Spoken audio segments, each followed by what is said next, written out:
So we are still on this series called This Changes Everything. We are looking at expositions from the book of Mark and all of these key passages that we're looking at that kind of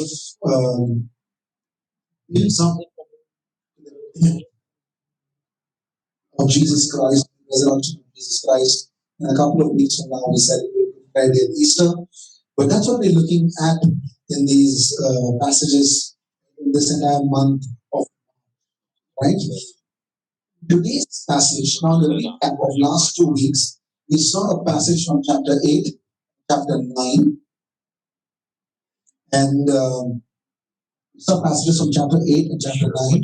In both the passages, we saw that the disciples are not even able to understand. They're very confused with what's happening about the death of Jesus Christ. They're thinking Jesus would be somebody else. They probably thought he was coming as a king or like a political agenda or a military agenda. They're just not able to understand. In fact, when we read the time of when Jesus Christ was in Gethsemane, they're still sleeping at the fag end of the life of Jesus Christ. In today's passage, at the third attempt, it's the third attempt that Jesus is teaching, trying to explain to the disciples the meaning of his death. The first two that we saw was in chapter 8, and the second attempt was in chapter 9. Today we're going to be looking at the third attempt. So this time, Jesus gives us in chapter 10 a little bit more details about his death than before.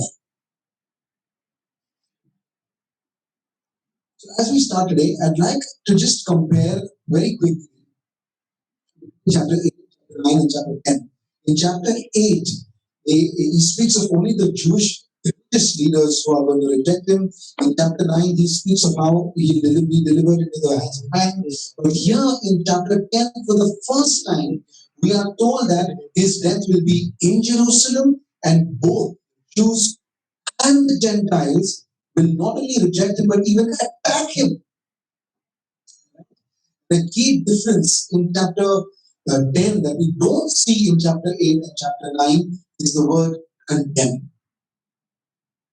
In chapter 8, he was rejected by the priests and the Jewish priests and the Jewish scribes. But in chapter 10, Jesus, the words that are used is, he will be condemned to death. Now, of course, we use the word condemn very loosely. The word condemn in the Greek vocabulary in this particular context is not a loose word. In fact, it's a legal word. It's a legal word that indicates that he will be tried in court. He will be, decision will be made against him, and there it will be a court order for him to be executed. It's not just a murder that's happening by a private party.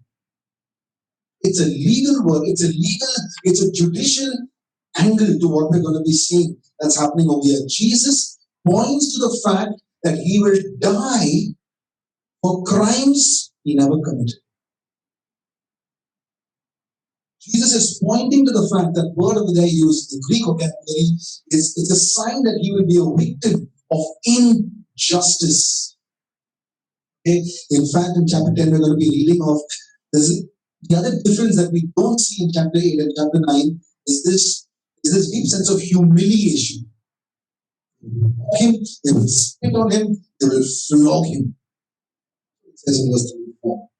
It adds that Jesus will experience public humiliation that as a criminal receives in the Roman execution. So what we're going to be looking at today is this judicial angle to the death of Jesus Christ. It means that he will be tried in court, or in court. He will be found guilty. It's a false accusation, and he will be punished for crimes he never committed.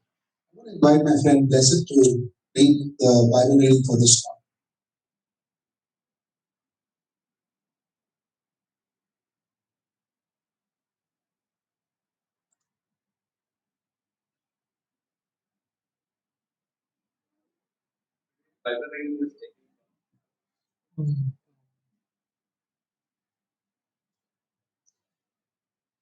Today's Bible reading is taken from Mark chapter 10, verses 32 to 52.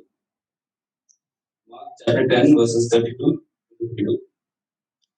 They were on their way up to Jerusalem, with Jesus leading the way, and the disciples were astonished, while those who followed were afraid. Again, he took the 12 aside and told them what was going to happen to them.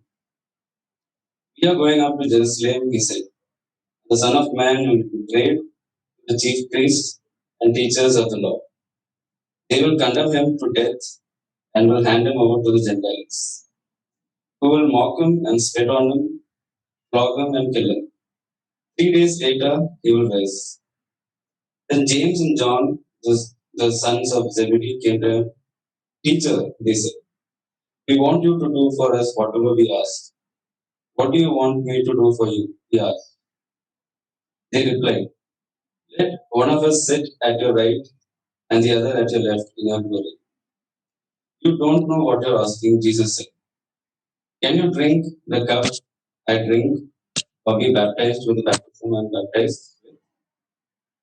We can, they answered. Jesus said to them, you will drink the cup I drink and be baptized with the baptism I'm baptized with. But to sit at my right or left is not.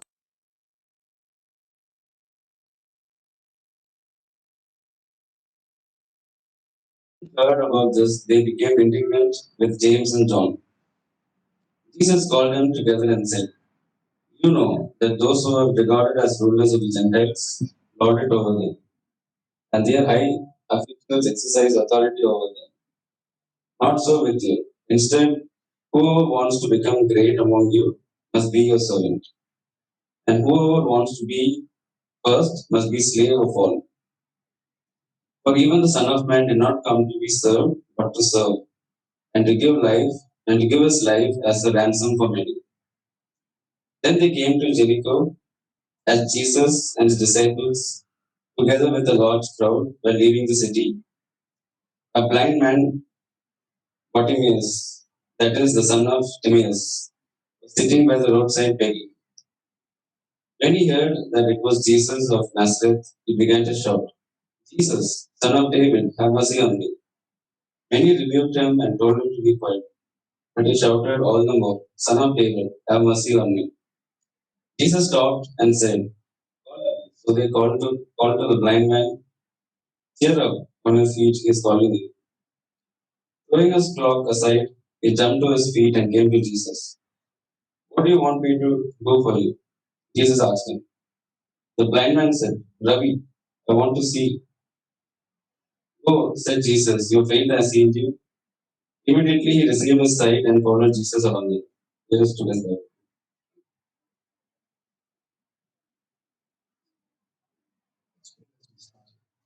Jesus, I ask you that you speak to us, know our hearts things that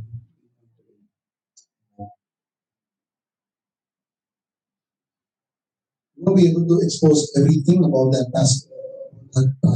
There are a few key things which pertain to the death of Jesus Christ.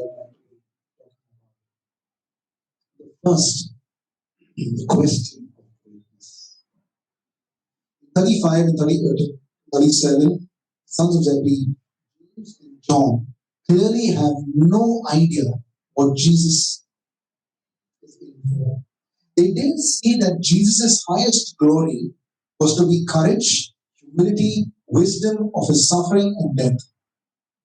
If they knew that Jesus' destiny was suffering, if they knew that Jesus' destiny was misery, they would not ask for a bigger slice of it. This question that they have, wanting to sit on the either side of Jesus, this question shows that they understand power to be glory and greatness. But what Jesus was trying to teach them is power, is suffering, and service. And it's a consistent theme over the last 2 weeks also as we've been looking, that they want a greater place. Jesus is trying to say, no, no, no, no. Greatness in the kingdom is something else.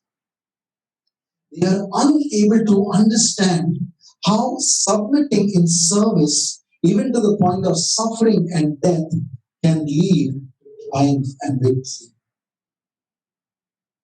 They are breathing a different spirit than Jesus. What they're saying in verse 35. We want you, Jesus, to do this for us. We want you to serve us. When you go down in that passage in verse 45, you see the heart of Jesus. Jesus says, I have come to serve you. It's in fact a completely two ends of the spectrum. They're breathing a different spirit. They're reading a different book, so to say. In many, if we've not said this clear enough, in Jesus' kingdom, as I put it on the screen, in Jesus' kingdom, the greater you are, the more people you serve. And I'm going to just wait on that and ask you to think about that statement. We all want to be great in some way or another. There are counterintuitive voices that talk of what greatness is. It speaks of power, it speaks of influence, position. And here we see in the life of Jesus, power, greatness, life, service.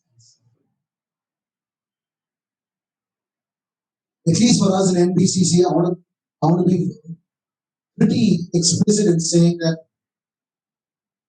leadership, involvement in the way we do things, we are not here for titles. We are just not here for titles. That's not the song we sing. That's not the message we believe. The greater we want to be as a church, the more people we are willing to serve.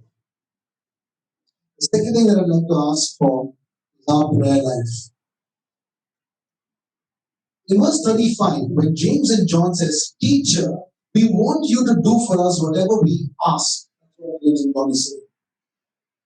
James and John want Jesus to say yes before they even ask the question. And that's what James and John really wants.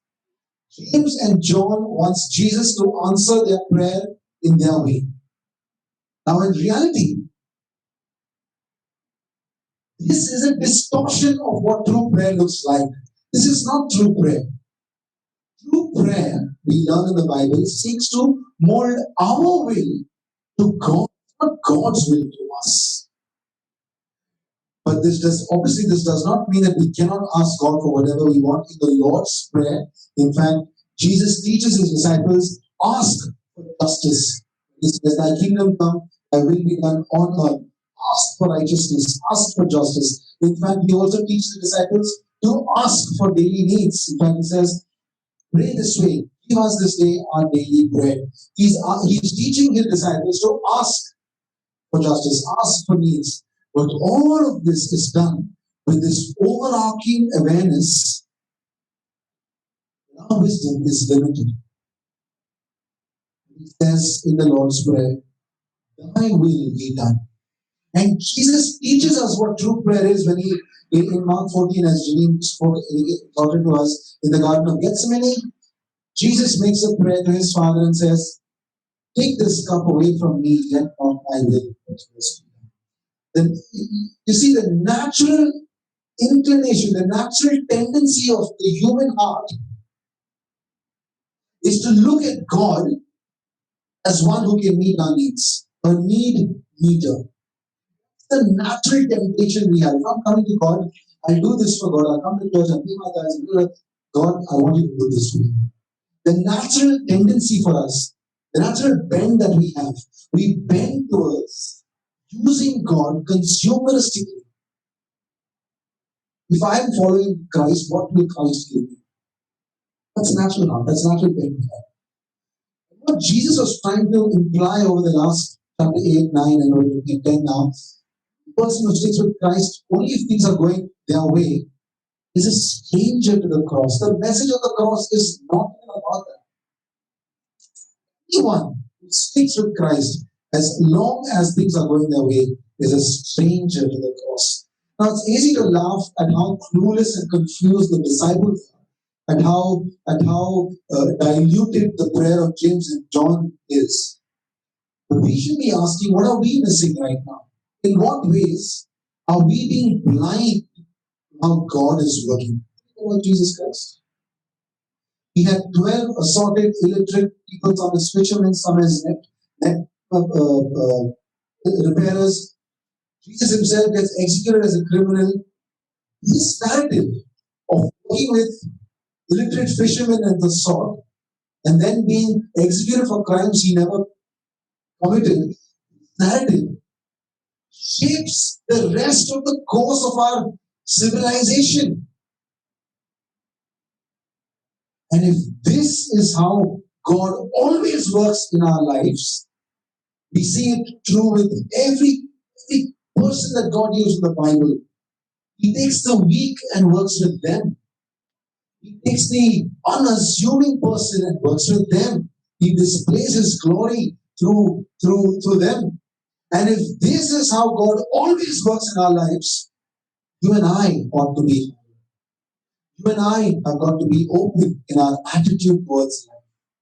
We should avoid the uselessness of worry. Very quickly, third thing I want to say is sharing in the cup in the baptism. So James and John very cluelessly say that they actually can share in the cup. Well, they say in verse 3, we can partner with you in sharing the cup in the baptism. Now, Jesus' response to them is somewhat very ambiguous. When Jesus first asked, can you really take this cup in baptism? He seems to imply that it's impossible. In one sense, it is impossible. Jesus says, you don't know what you're asking. Can you drink the cup that I drink? It seems very rhetorical, meaning that no one can possibly experience what he was going to experience. But then no surprise. Verse 39. Jesus tells them, yes, you will. How are we to make sense of this? How are we going to process this? On one hand, obviously, we can't bear the actual cup of judgment and wrath and anger that God is pouring out on Jesus. That's the reason Jesus came, because we cannot bear it. That's the reason Jesus came. If it was poured out on us, we would be destroyed at night. That's the very thing Jesus came to avoid. He came to take the cup so we don't have to take the cup of wrath and judgment. But on the other hand, to follow Jesus is not only to become a servant, but to also embrace the life of suffering. Our lives will be conformed to the life of Jesus. Now, this has been the burden of each of the three times Jesus tried to teach the meaning of his death. In chapter 8, he's trying to teach the meaning of his death. In chapter 9, and now in chapter 10, he's telling explicitly to follow me means to pick up your cross. In summary, it means that if we value the life of Jesus, we will begin to serve others instead of dominating others. We will begin to serve others instead of controlling them. We will be willing to serve others even if it means to pay a large cost from our side. Like in the life of Jesus, even if that cost. James ultimately was executed for his faith. John ultimately was exiled for his faith. I'd like to come to the second part of my talk. That is, the title of this Sunday morning is a ransom. In many ways, I believe this verse gives us an explicit reason for the death of Jesus Christ. What is Jesus saying about his death that he has not told us before? That he has not spoken to us before? What is he saying about his death? Verse 45. He says, I have come to give my life as a ransom. First, we need to realize that the word ransom assumes that we are in captivity. The word ransom assumes that we are in bondage. It tells us a lot about what and how Jesus sees our spiritual condition. There are forces that Jesus talks about, and then after the life of Jesus, the New Testament talks about it, that are keeping us captive and in bondage. Secondly, it assumes, when he says that I've come to pay my life as a ransom for many, it assumes that there is a price to be paid.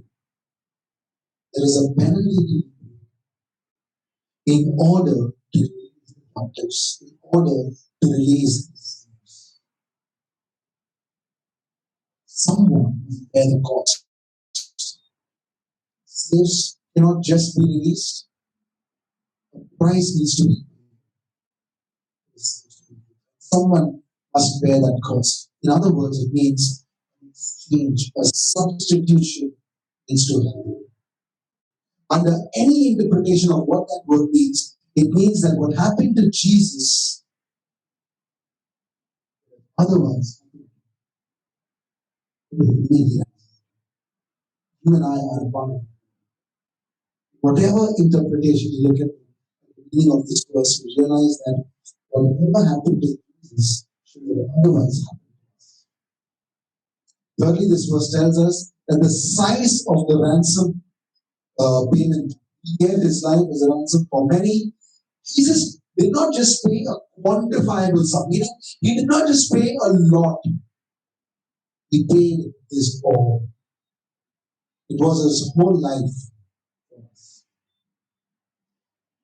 He experienced everything from the law, the sin, the death, and even hell that we would have had to otherwise experience.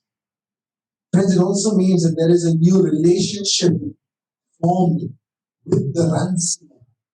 Now, ordinarily, you need to realize in that context, slaves were being owned by these owners. They belonged to an owner, belonged to somebody.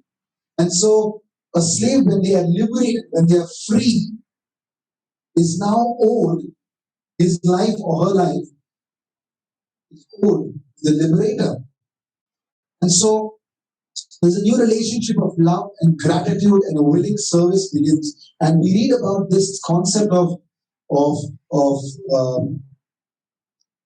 slave and servant even in the Old Testament. Bondage servant, we read of it in the Old Testament. In a sense, this former captive is now a captive of love.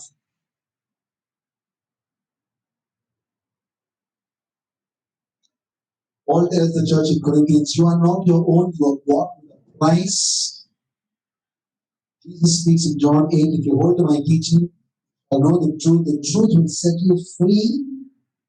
Friends, in summary, all of this teaches us that Jesus came as a substitute for us. If I said to the members of NBCC, let me show you how much I love you, friends, and I tell them, if I had to do that in the congregation, let me show you how much I love you, and then I threw myself off from the fourth floor of the building. Now you would think you're very loved. You would think I'm crazy.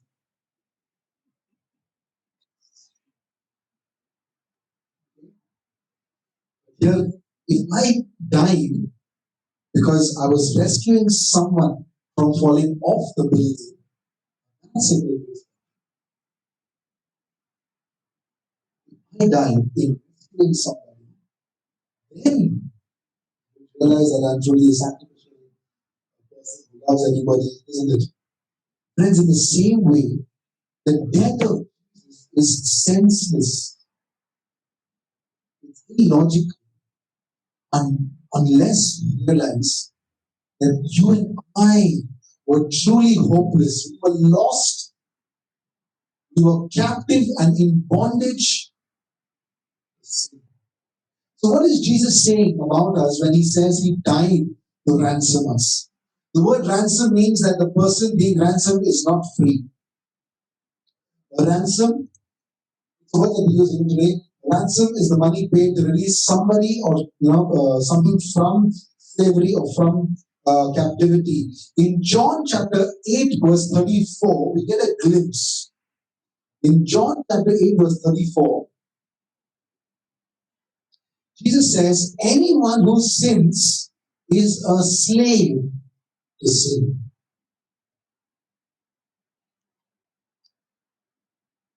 Sin is not a person, isn't it? You are slave to sin. You can't really, sin is not a person. So what does it mean to say, what does Jesus means when he says anyone who sins is a slave, is a captive to sin? What does he mean when he says that?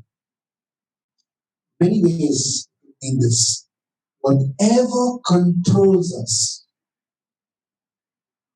is our master. Whatever controls us is our commandment.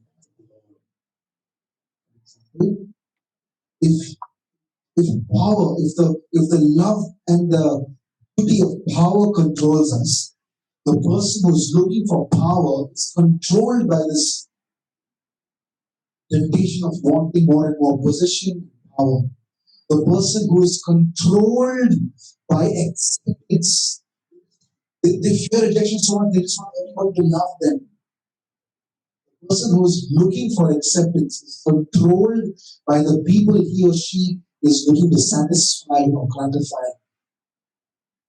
When all of this, we, we begin to satisfy ourselves in a Christ substitute, we begin to be slaves of Christ. When we are slaves to sin, in many ways we do not control ourselves. We are controlled by this master. It's not Jesus Christ. It's a substitute. Another example of what holds us captive, Paul speaks of it, is the law. Isn't that interesting? Romans chapter 6, he says, the sin shall no longer be a master because you are not under law. Paul is implying that we are no longer a slave of the law. So what does it mean when he says that? What does he mean what does Paul mean when he says that we are all otherwise enslaved to the law? Objectively, not subjectively, but objectively, we are all guilty because the law condemns us. Whenever we fail a moral standard, whenever we fail to do a morally good Christian thing, the law condemns us. And now objectively we are guilty. But subjectively in our hearts, we are not only guilty, but we are guilty, we are anxious. Even those of us who are not very religious, because we know at some deep level, we should be a good person, we should be perfect, we should at least desire to be superior. And Paul says, you are free from, you don't need to be a slave to that. Because Christ has died in your place, He's died for you, and we no longer need to be a slave to your grace. So when Jesus says, I'm just coming back to verse 45 now, when Jesus says, I've come to give my life as a ransom for many, he was not giving them a theological lecture. Well, he may have been giving a theological, but that's not really what he's doing. You know what Jesus is really doing? Jesus is questioning the whole concept of success. He's questioning, he's making them think, what do you even really think about power and success and greatness? I'm trying to explain this to you. This is what the worldview was then, and even now, really. In the then worldview, this is how people earn status. They would serve their supervisors will reward them, and the way the supervisors will reward them is to put them over inferiors, give them subordinates. And then those subordinates will begin to serve you. Now, this was the concept of power and greatness that existed in the worldview. That is what people thought of what power looked like. I will serve my superiors, and those superiors will reward me, and the way they reward me is they will give me inferiors, subordinates, who will begin to serve me. What Jesus was doing? was turning that whole view upside down. Jesus is saying, greatness, power, and all of that you're looking at, I come as one who serves my inferiors.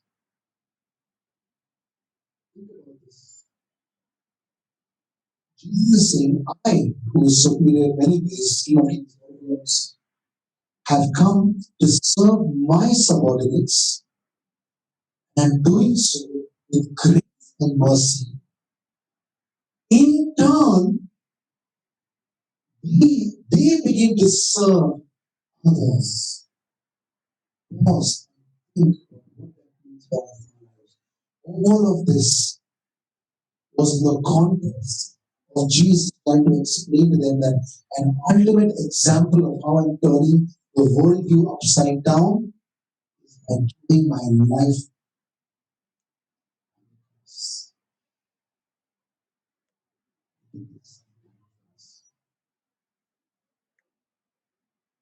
Jesus was not just turning the then worldview upside down, the gospel continues to turn worldviews in.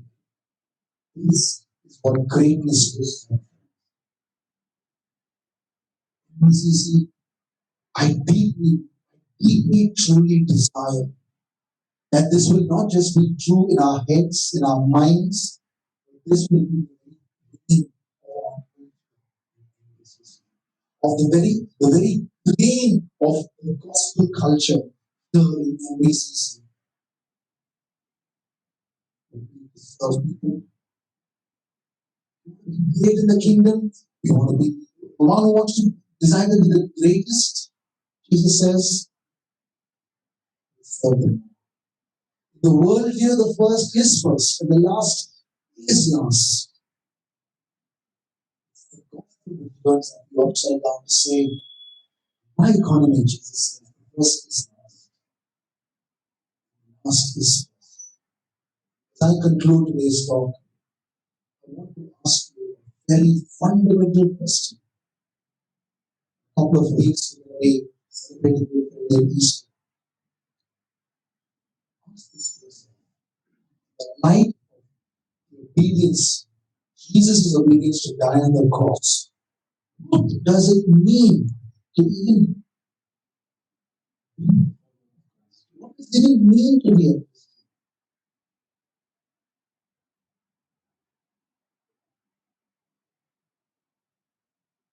Friends, while Jesus was a teacher, while Jesus was living, it means to realize Christ is really our Savior. And He saved us by being a substitute.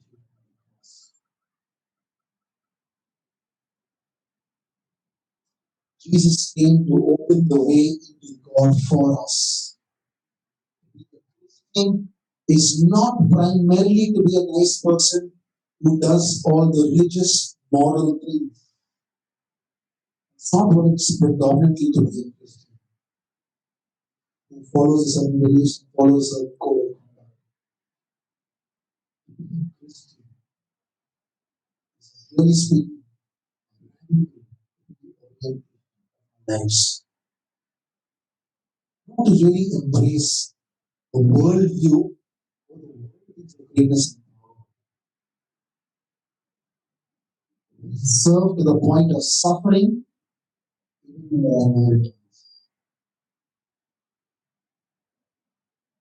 It means being a Christian allows us to partner with Christ and participate with Christ, sharing Christ through service. And if that service means the point of suffering.